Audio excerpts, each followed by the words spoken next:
Well, tonight's races didn't go so far the way I thought they would. Stonebridge Simba raced good, but got beat up going to the quarter pole. What are you going to do? It's racing at Northfield Park. I thought Ryan Stahl looked like he was going to clear to the front quick, which would have meant he likely would have released me quick, but Aaron keeping his front feet in there made him push hard, work harder, and when he made front it, he decided he was going to keep going, and it worked out. I mean, he was second, beat a nose, Aaron's horse was third or whatever, and I was fourth. That's racing, not much you can do. Now, the other filly, we've been running around so much that I really didn't look at the class that Rose Run Why Not was in until after I warmed her up. I warmed her up, and she warmed up awesome. She felt good. We'd the 8-hole again, though, but I was getting sick of the 8-hole. Once, fine, twice, come on, man. And I'm thinking in my head, it's an onwards of 2. I'm going out of there with her. She warmed up good. I go over to the board and I look at it. Now I'm winners of 3. I was immediately irate. Now I'm winners of 3, and then the 8-hole to boot. I wasn't very happy about that at all.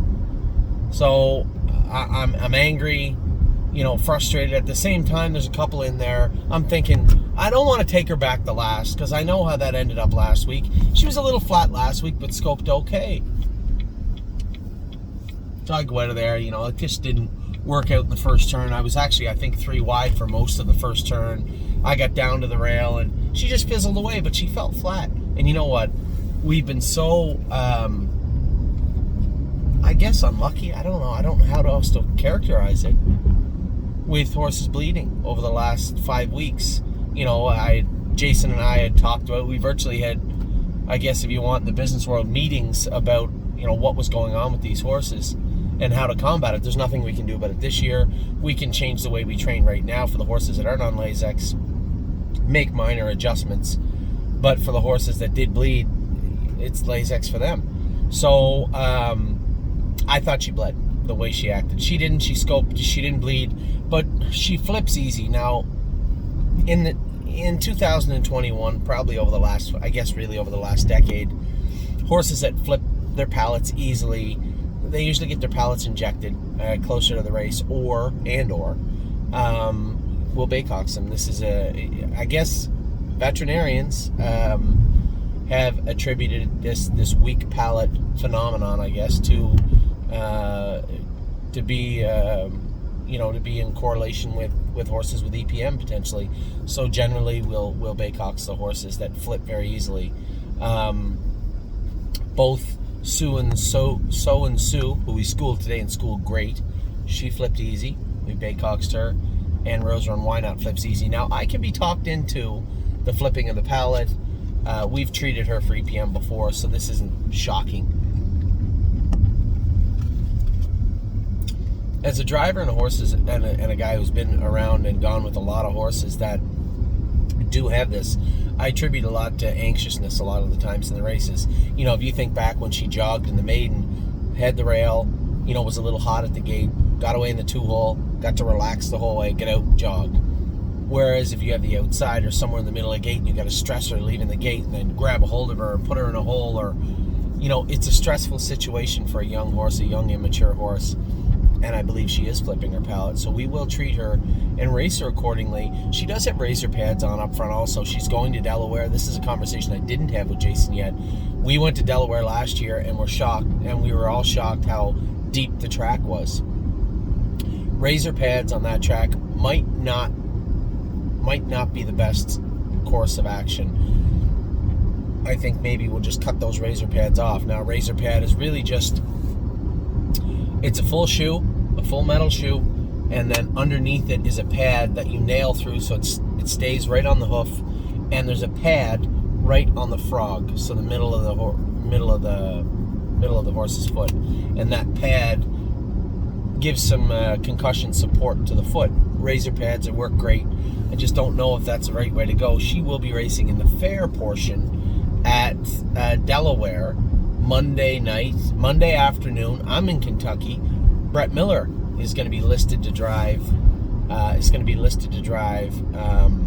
Rose Run Why Not. So I think we can manage this easily. Don't go a mile with her. Stress her and warm her up hard. And we generally do. With a lot of our horses, a lot of our younger horses, we'll go a mile with them. One, I want to make sure the hobbles are where I want them. Two, I want to see how they're behaving. I want to see how they're cornering. In this specific case, I don't think we go a mile with this filly. Definitely don't go one with So and Sue. Lunatic. Don't go with her. She was awesome today, by the way. Very, very good. I had told you the problem with So and Sue was her mouth was pretty raw, and we had a dog chain on her, and she was actually really bad with it on, but I think it was more attributed to her mouth the way it was. So we took the last week to really help her clean up her mouth, take the soreness out of her. We exercised her on the wheel, the equisizer wheel that they have at Northfield Park, and really just tried to keep the bit out of her mouth and keep her happy all week. Today was the first day she had harness on since her race. She'd only been on the exercise wheel. Put her nose right on the gate, went around once, zing, 58. She was awesome. She's ready to go for next week. I was extremely happy with what I saw from her. Getting back to Rose Run, why not? I think we just baycocks her. Again, keep her very quiet on race day. Don't go a mile with her, and I think you'll see a much better horse. And I think those razor pads have to come off for her start at Delaware. I'll talk to Jason about that and see what he thinks, but I believe that probably should be the course of action. What else took place today? Went to the fair. Man, that sucked. I was so mad at the fair. It rains. If they had just canceled, fine, cancel. But what they did was they allowed the first one to go in the pouring rain, and the track sucked. And I hate the mud. You guys know I hate the mud. And to race for nothing in the mud, oh my God, I was not a pleasant person. Anyway, we win the race, so I'm happy. It is pouring rain, and it's like Noah's Ark could float on the track. At this point, 1-2 Skip a Few needs points to make the fair final. And because she didn't race today and there were 4 other fairs going, it pushed her back to almost 12th place. There's a good chance she's not going to make the fair final now because of this debacle today. Now, hear me out. I warm her up 2 trips. She's actually trotting good. Made a little shoeing change with her. She's trotting good. We post-parade. We're on the track. They call us off. No, we're canceling. Didn't talk to any of the trainers. The starter said, no, we can't go. We'll go if the starter doesn't want to go with an open score. At this point, I just want to get the races over with. And quite frankly, between you and I was probably not going to race Sweet on Pete. I would say I was probably going to scratch her. Skippy needed the points, so fine, we'll muscle through. But old Pete, no, I warmed her up 2 trips, scratched today, put her in the race bike Friday, no problem. She was not going to race today. They cancel. But they don't just cancel. They say, no, we'll come back tomorrow. I said, excuse me? We'll just go with them tomorrow. Why's my garage open? That's weird. I said, I don't think so. I can come back tomorrow. I didn't take my filly, ship her 45 minutes to the track, warm her up 2 trips in the rain, post-parade her, bring her in, scratch her, put her back in the trailer, go back to Northfield, come back tomorrow? I don't think so, bud. Not for $3,000. Thanks anyway. So Skippy will go a slower mile, maybe 15 or 210 or 215 with probably Saturday, I guess, and go a mile in 2.7, 2.8 with Sweet on Pete. So that's where we're at with that. They will not be returning to Worcester, Ohio tomorrow. I'm not angry at the track. I'm certainly not angry at the weather, and I think canceling was the right move. But holding the races over till tomorrow, come on. Whatever. It's their fair. They can do what they want. So that was the fairs. So we went home. No big deal. We went back to the barn. Purple Aura got to win. The other 2 fillies kind of get shafted, but whatever. They got to go 2 trips, I guess, at Worcester, so I guess it was like a slow day for them. Got to the qualifying horses today and schooling So and Sue. I told you she went great. She was awesome today. I was so pleased with her. And then the qualifiers, Jazzy Judy. She didn't warm up as good as she trained the other day. I think the track was really deep down along the rail. And she was good in the qualifier. I think that was probably the fastest mile of her life. 59-2 last half, 58 and a piece last quarter, and 29-2. She wasn't awesome. She was just good. I was very careful with her. Think about it. The last thing I want to do is go through the trouble of qualifying her with no hobbles in there, put her on the run. Then you're like, okay, we'll go back next week. Then what happens if she gets run into or makes another break? Now it's a debacle. So I just got her around 59-2. I was very pleased. Qualified a horse that was just sent over here to us. Now, somebody said the horses showed up on the site. I think that's just for billing purposes for Wendy. There's no shares were ever available on a number of those aged horses that you see show up on there. That Dragon horse today, I don't know where that mile came from. The horse showed 56 his whole life in like 40 starts or something, and come out and beat an open pacer in 53. He was good. I know that Jason said he wore a bunch of equipment. We just took everything off him. I just wore knee boots, shin boots on him because he came kind of close. Probably doesn't even need the shin boots. Just put a long hobble on him and took the shadow roll and stuff off him. He was fine. So I don't know what the hell was with him. We'll see. You know, qualifiers aren't races. Let's see how he races next week.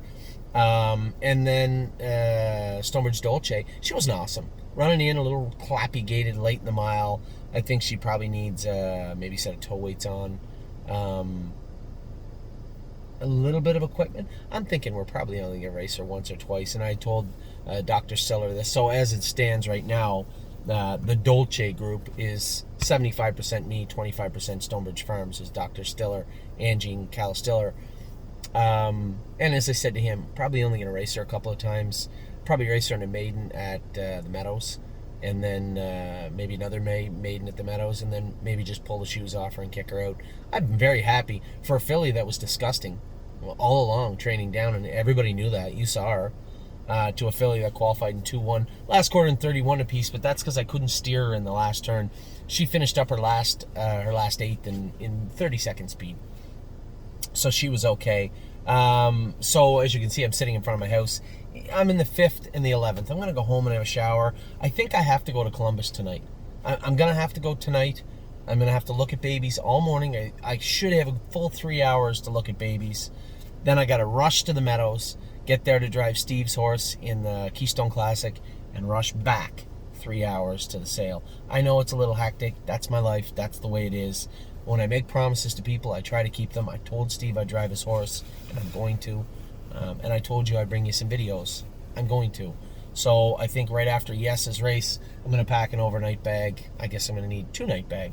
I'm going to pack that up and head down to Columbus. Try to get up at 6:30, 7 o'clock in the morning, and then head over to the sale. If I can get from 8:30 to 8 o'clock to 11 in 3 hours of looking at babies, it should get through the rest of my list, and then I should be fine. So that's how now we still have Yes left. I am going to go out of there with Yes tonight. You guys know that. He's got the 5-hole now. There's one scratched in there. Ryan's got the rail. He's already played hardball with me once tonight. Would he do it again? I don't think so. So we'll see how Yes races. But expecting big things from Yes heading into what should be a very chaotic but very fun weekend. Thursday tomorrow, I got Steve's horse, Donato Patriot K, to race. And then to the sale, where we're going to buy a bunch of babies. And then continue racing for the rest of the weekend. What you may see some babies in some harness on Saturday morning for some videos for you guys also, as you wait away your 72-hour lockdown window from the shares. So I will talk to all of you very, very soon. As I said, not a bad day. The Worcester thing, whatever. It's not the end of the world. Simba got roughed up a bit. Again, it's not the end of the world. It's racing. And why not? Better days ahead for her. Take care.